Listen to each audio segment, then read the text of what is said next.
The beginning was filled with all kinds of wonderful things, which means I came from a very privileged background. And I was one of 3 daughters, and my mom was a John Robert Powers model. She was extremely beautiful. Daddy was a polo player that had just everything you could possibly imagine, and a seat on the New York Stock Exchange. And he fell in love with this beautiful woman, this beautiful model, and married her and had these 3 beautiful daughters. And they had this very wild, kind of wonderful life in a big 40-room mansion on the Jersey Shore across from the ocean. So from the outside, it looked like we had everything. This is our story, the story of 3 sisters who came from a childhood filled with beauty, elegance, opulence, and abundance, coupled with uncertainty and doubt, and yet made our lives what we wanted, rather than becoming statistics. The sad part that nobody ever knew about was that Mother was an alcoholic. She had it all, and I watched her destroy herself day by day. Something about her life was completely unfulfilled, and what she did is she drank. There were a lot of sad times, angry times. I think a lot of that was because Mommy was angry. And when she drank, she got angrier. And when we were small, the drinking was not, it was confined to certain specific holidays and celebrations. And then as we got older, it became more and more chronic. You can't fix it. Our father's inherited fortune placed his 3 daughters in the blessed cradle of unlimited abundance.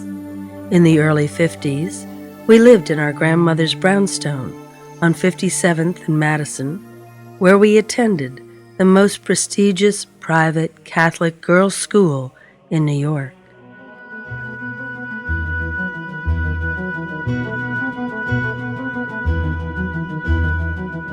Every weekend, the family fled the city to enjoy Evergreen Farm, our estate at the Jersey Shore. And a lot of great memories, a lot of great memories, a lot of fun things that we did, a little trauma, a lot of great stories, and a lot of love.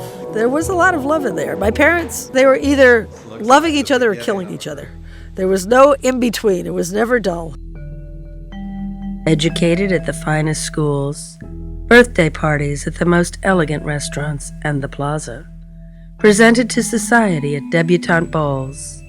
Yet, on the other hand, there was confusion, dysfunction, and mixed messages that did little to prepare us for life. Mommy, why aren't you happy? I was dying to figure out what to be able to do to assist my mother in becoming a happy person. So from the age of 11, 12, 13, I would sit with her, and I actually learned how to drink with her and smoke with her and hang out with her and spend until wee hours of the morning asking her questions. Well, as we all know, alcoholism was a disease, but it was almost like it was a mission for me to be able to assist and support her in finding her way to be able to be a happy person. Well, Lynn is the middle child, and she was the peacemaker.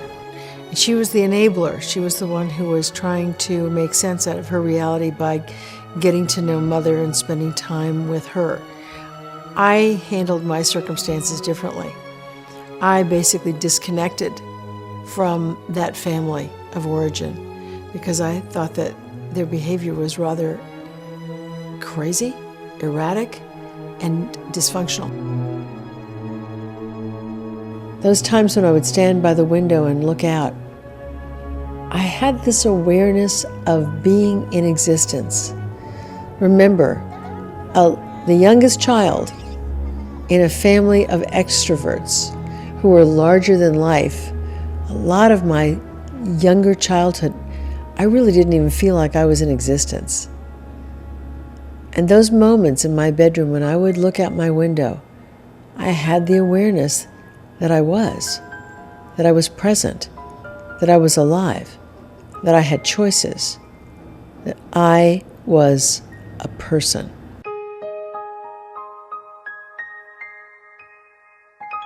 Living through some of the years with my family, it was like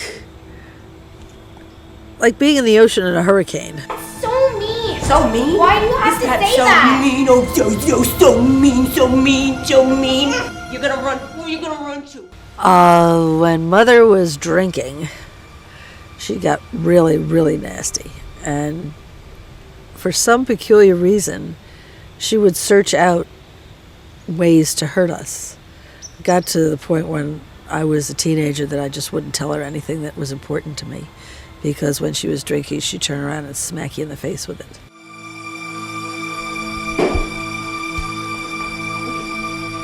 Disgusting. Look at this. Look at this. You disgust me.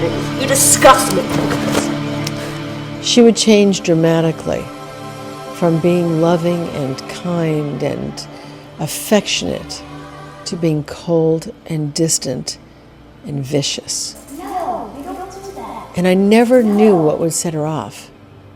I never knew if it was something I said or did, if it was something that happened. I never knew if I was to blame for her behavior changes. That was a scary feeling, because at any moment she could get set off and turn on you, go from warm and loving to ice cold and cut through you like a laser. That was very a scary way to grow up, never knowing if she was going to be there with love or to be there with criticism and venom. My sisters were my only refuge, to be able to find some compassion, some safety, some support, to be able to get through those really rough times when things were really spiraling out of control. Frequently, I would jump in the middle of the arguments just to deflect it, because I felt that, Lenny would cry, and Lenny would never fight back. Lenny was always the peacemaker. To this day, Lenny's the peacemaker. Cherie and I have a battle royal. Lenny jumps in the middle. Ooh, let's see how we can make this all go away and make everybody happy again. She was always that way, but I was always a fighter. What is wrong with you? What is wrong with you? Look at you. Look at you. Look at you. Alcohol and inconsistency left Lynn, Cherie, and me questioning. Mommy, why aren't you happy? And it started in me in a very young age to ask the questions, what is the nature of happiness? If money doesn't buy happiness, where does one find happiness and fulfillment? I wanted to know, because I could see myself following in her footsteps and being incredibly unhappy. But I really thought, if there's anything that this is here to teach me, it's to find out what is the purpose of life.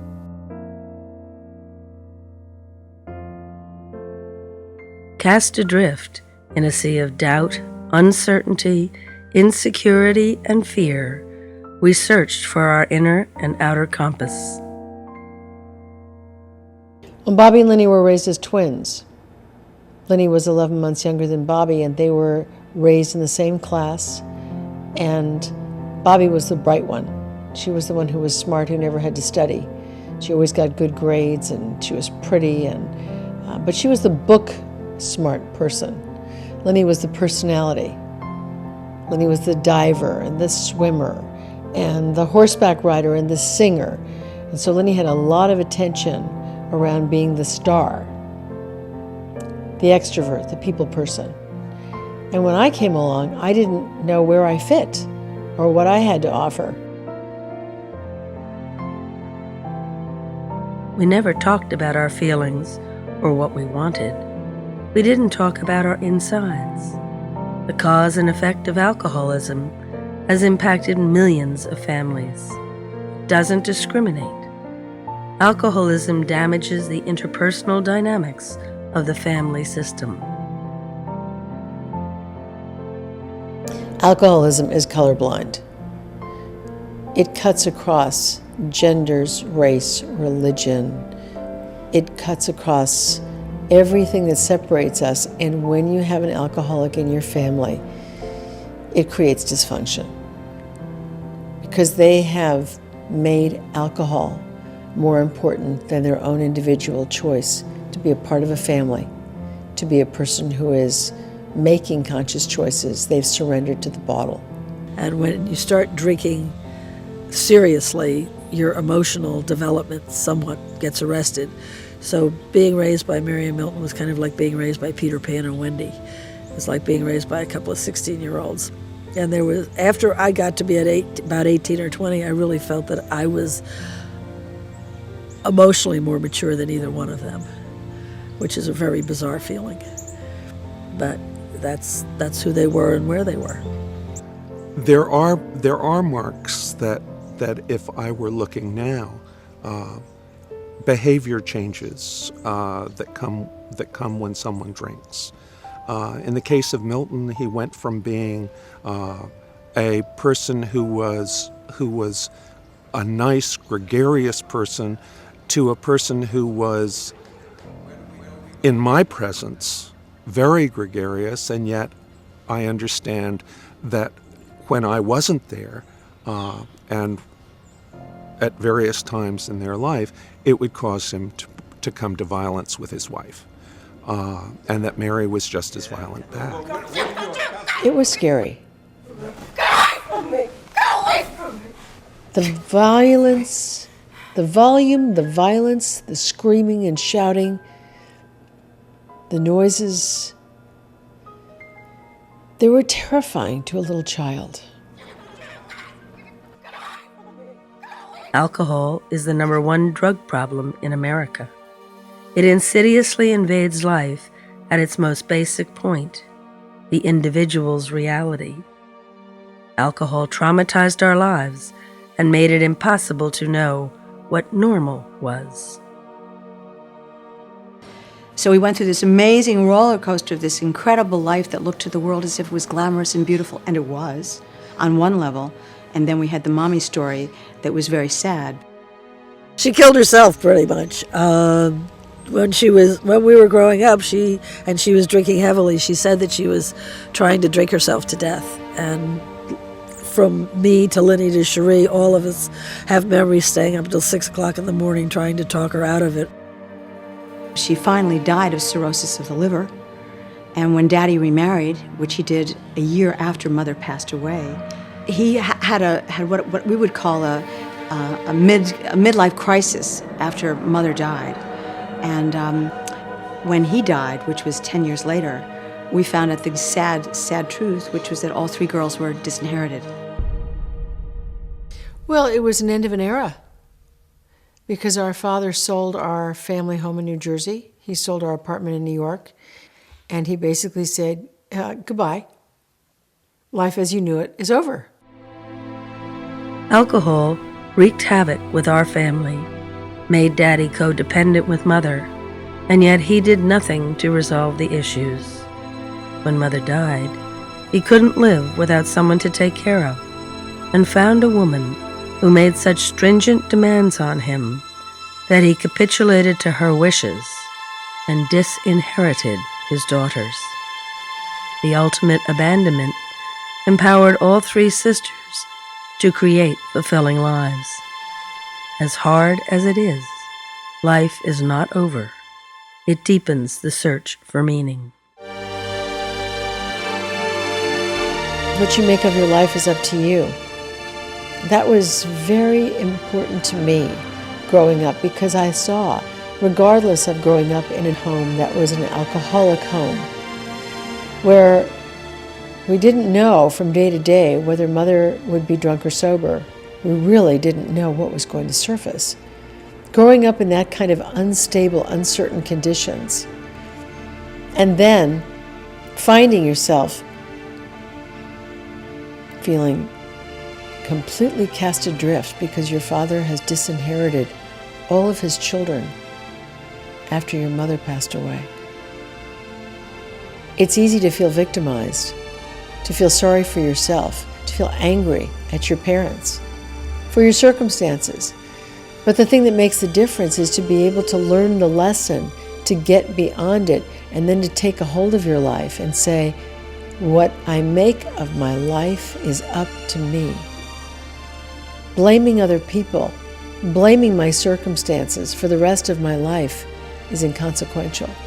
What's important is that I take my circumstances and learn something from them, and then apply that and make my life what I want. So, you can change your tomorrow from your yesterday by changing yourself. God, grant me the serenity to accept the things I cannot change, the courage to change the things I can, and the wisdom to know the difference.